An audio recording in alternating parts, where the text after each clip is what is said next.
Does anyone have a question?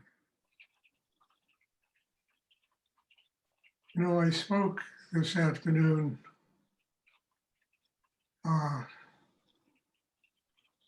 about the fact that the answers that we're all searching for, and we want to motivate ourselves and to live a spiritual life, the answers are very simple.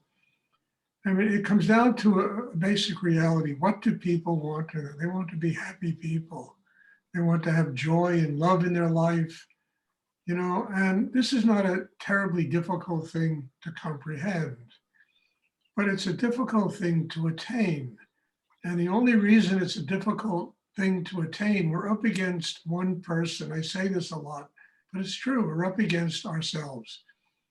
Each and every one of us sets up all the blocks, all the obstacles, everything, to keep us from having a spiritual life. We like to blame the external world, but, the external world is literally a mirror image of the reality that we see.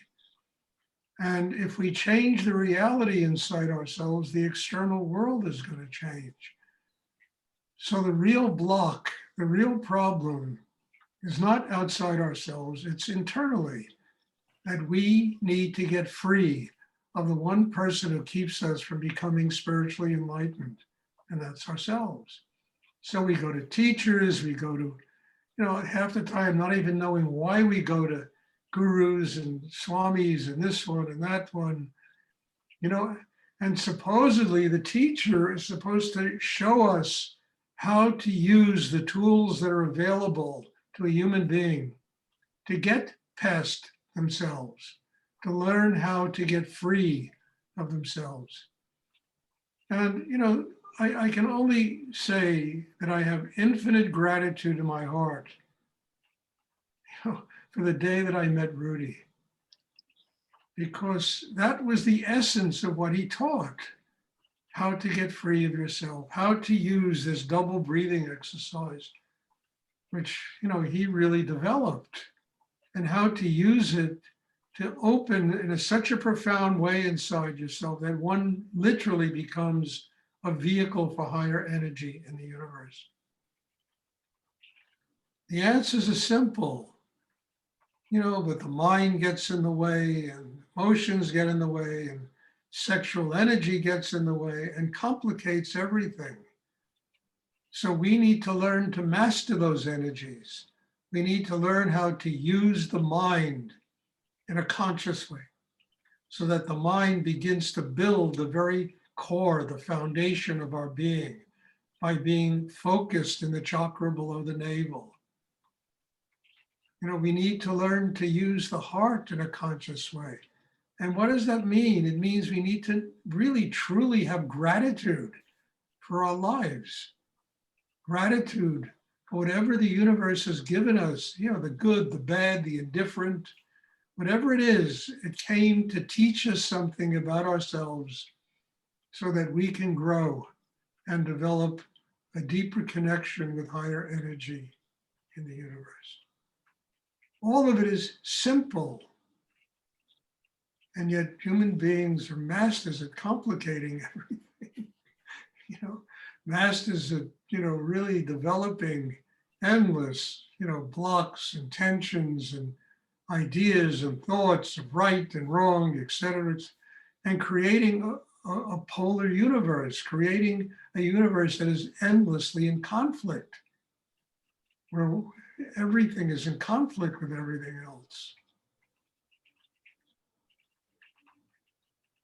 But ultimately it gets down to a simple reality: God is love.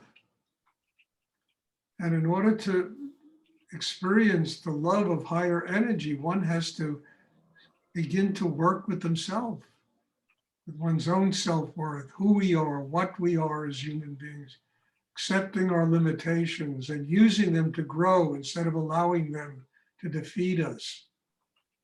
All of this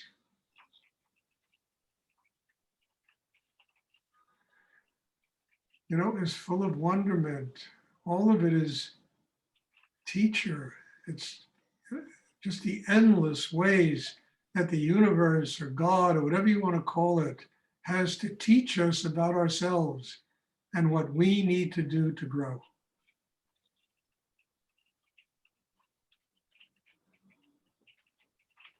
It's too easy to blame other people, too easy to find fault in the world, because there's so much fault in the world that it doesn't take a remarkable person to see it.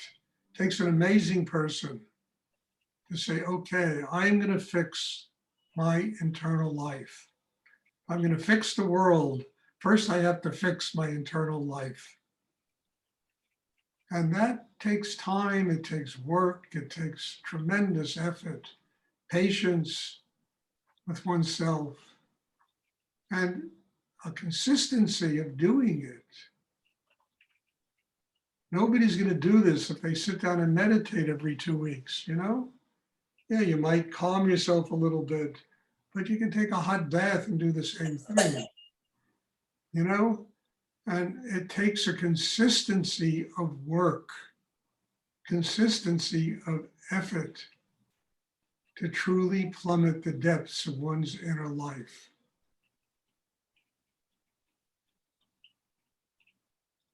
Does anyone have a question they would like to ask?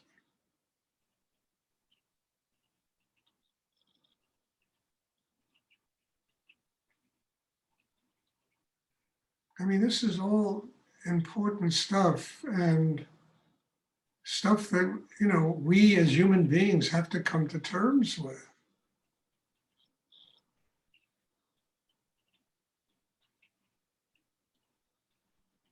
And it's not stuff I talk about because I read about it in books. It's stuff I talk about because I went through the living experience of how to find this kind of reality in my own life.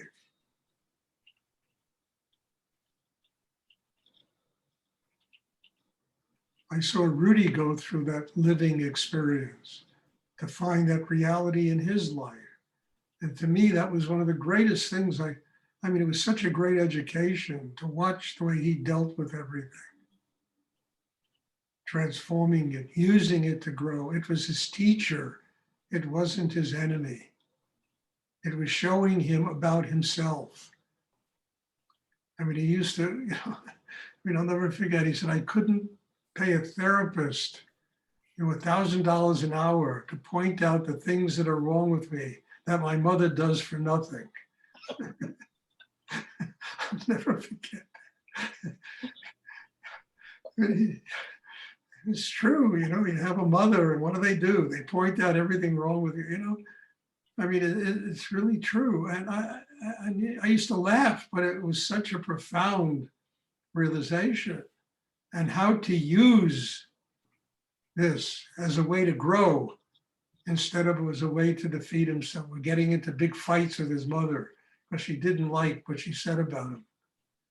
You know, all right, okay, there's something wrong, you know, okay, I'll fix it. I'll change myself. Thank you, Mom. I'll change myself.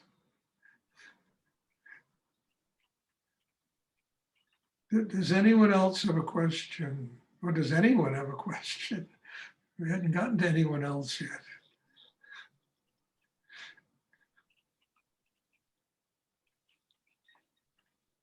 Stuart, could you talk about humility, please?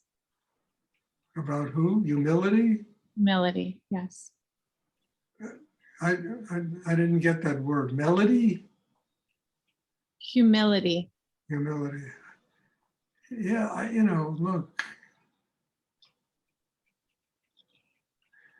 you know, I cannot stress the importance of learning profound humility, learning to defer to life, learning to defer to other people, learning to defer to your teachers, learning to defer to everything that can possibly teach you how to grow in your life.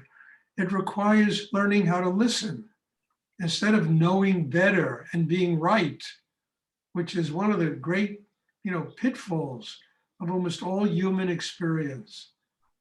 Learning how to listen, learning how to accept the fact that there's a much bigger energy in the universe than one's mind and one's emotions.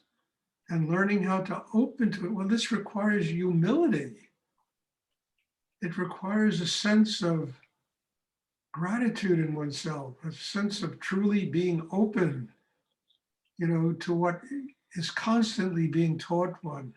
If we're capable of bowing to life, sitting in front of life, being humble. I mean, I've said it a million times, I'll say it again. I was sitting in a lecture with a Swami, and Rudy was sitting right behind me. And the Swami was talking about how if you want to get your enlightenment, you have to worship the Guru. The Guru is God. And he went on for an hour. The Guru is God. The Guru is God. Endlessly, the Guru. And Rudy whispered in my ear, he said, the Guru at best is the servant of God and the servant of his students. At best, it's the highest position a teacher can reach on the earth. Now, to reach a position like that, there has to be profound humility. One can't walk around knowing better than everybody else. There has to be humility. Without that humility, the heart doesn't open. There's no love. There's nothing of the nature that is essential to having a spiritual life. Now, we live in a world where everybody has a tendency of wanting to be right, wanting to know better. You can barely talk to some people before, right off the tops of their head, they have the answer. And to me, that's just stupid. People don't listen. They know better. And knowing better does one thing: it justifies their ego, and it gives them a sense of false security.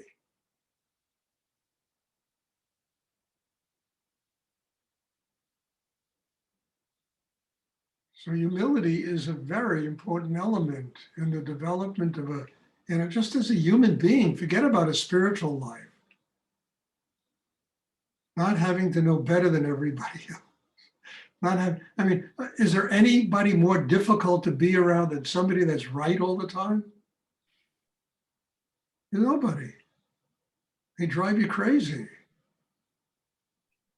remember Rudy told me he would rather be wrong than right. At least if he's wrong, he can learn something. He would have to have humility, and defer to other people and other situations to teach him how to grow in his life.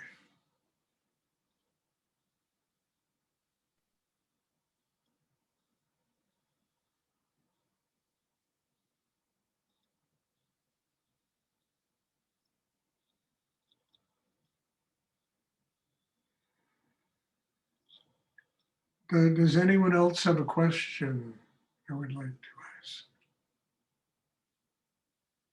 Stuart, could you say a little more about using the world as a mirror? You brought that up just before. Like how to do that, how to take advantage of that opportunity. Well, years ago, I came to the realization, Wendy, that everything I see outside myself is just a reflection of me. Each and every human being sees their own unique reality. Everybody is trying to fit everybody else into their reality. Instead of looking out at the world and saying, oh, I'm angry because I realized the world is just showing you that there's anger inside you. And recognizing, and I always used to kid around, I used to say, if you have a pimple on your nose, you don't put the salve on the mirror. You go to the source of the problem. The source of the problem is inside ourselves. And it's a really big problem that 99% of the human beings alive are trying to fix the external world instead of fixing their inner life. If they would fix their inner lives, the external world would find harmony and balance. So we have to look out at the world and recognize it reflects us. Your reality is different than my reality. You see the world differently.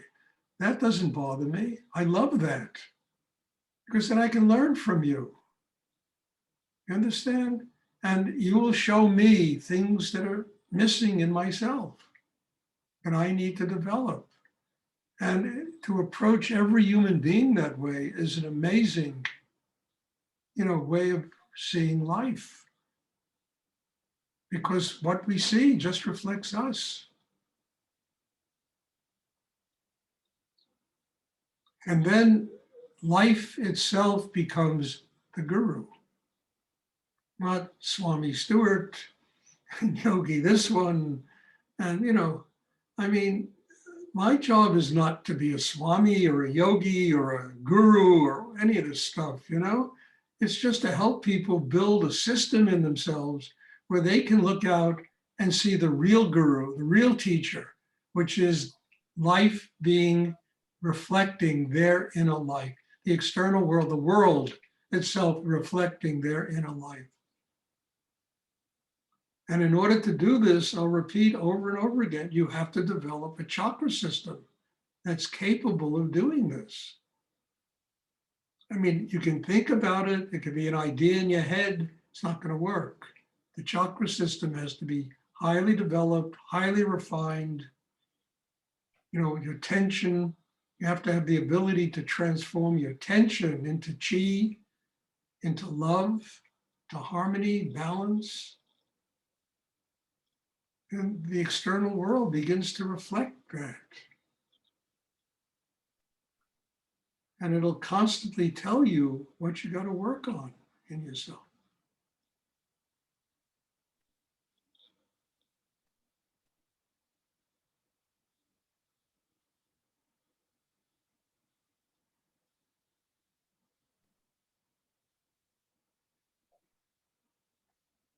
And it teaches one, it's a step-by-step process of consciousness unfolding in ourselves. That takes time, patience. And I hate to say it, it might chase you all out of here. It takes a lifetime. It takes a lifetime of conscious and continuous transformation of tension and this and that into love, into balance, harmony. And what's really amazing about all of this, we all can do it. We have all the tools. We have everything necessary that can allow this to happen. We just have to use them consciously.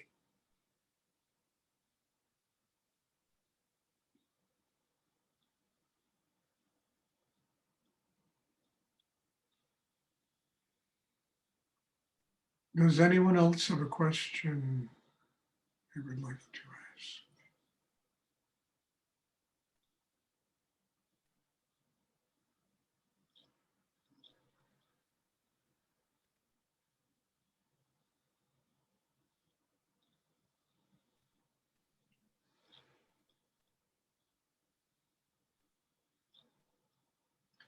Okay, if there are no more questions, then there'll be a meditation again tomorrow evening, same time.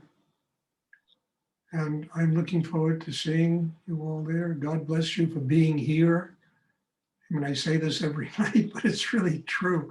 I am so grateful to come here and see all of you sitting here from all over the world, from Australia and Brazil and all over the United States, and this afternoon from Norway and Israel. And I mean, it's unbelievable,